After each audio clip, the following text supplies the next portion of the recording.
मुख्यमंत्री शिंदेंनी मनाचा मोठेपणा दाखवलाय। पुतळा दुर्घटना प्रकरणी 100 वेळा माफी मागण्यास तयार आहे असं मुख्यमंत्री शिंदे म्हणाले।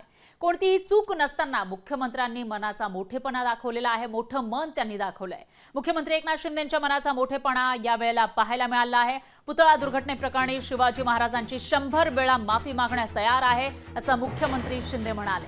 कोणतीही चूक नसताना मुख्यमंत्र्यांनी माफी मागून त्यांचं मन मोठं असल्याचं दाखवून दिलंय। विरोधकांनी या प्रकरणावर राजकारण करू नये असं आवाहन सुद्धा त्यांनी केलं।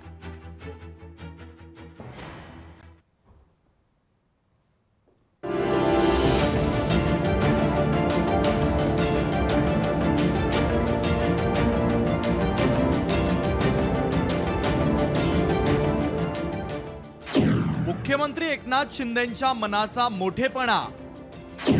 पुतळा दुर्घटना प्रकरणी 100 वेळा माफी मागण्यास मुख्यमंत्री तयार। कोणतीही चूक नसताना मुख्यमंत्र्यांनी दाखवलं मोठं मन।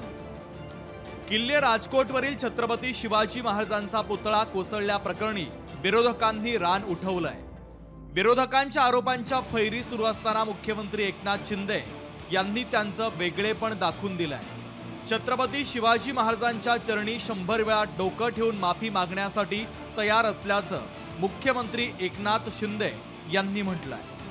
छत्रपती शिवाजी महाराज हे माझं आराध्य दैवत आहे, आपल्या सगळ्यांचं। त्यांच्या चरणांवर एकदा नाही 100 वेळा डोकं ठेवायला मी तयार आहे। 100 वेळा त्यांची माफी मागायला मला कुठलाही कमीपणाचं नाही वाटणार नाही। छत्रपती शिवाजी महाराज ही महाराष्ट्राची अस्मिता आहे, अभिमान आहे। त्यामुळे तिथं राजकारण कशाला करता अशा कानपिचक्या मुख्यमंत्र्यांनी विरोधकांना दिल्या। झालेली घटना दुर्दैवी आहे, पण त्याचं राजकारण करणं हेही त्याहीपेक्षा दुर्दैवी आहे। आणि म्हणून विरोधकांना तर अनेक विषय राजकारण करायला। छत्रपती शिवाजी महाराज ही आपली श्रद्धा आहे, अस्मिता आहे, आपलं दैवत आहे, यावर राजकारण करू नये। वास्तविक पाहता मुख्यमंत्री एकनाथ शिंदेंचा पुतळ्याशी काहीही संबंध नाहीये। तरीही एकनाथ शिंदे यांनी जनभावना लक्षात घेऊन छत्रपतींच्या चरणी डोकं ठेवून 100 वेळा माफीची तयारी दाखवली आहे। आता विरोधकांनी देखील याचा मुद्दा न करता या प्रकरणातल्या खऱ्या दोषींवर कारवाईसाठी पाठपुरावा करावा अशीच अपेक्षा आहे।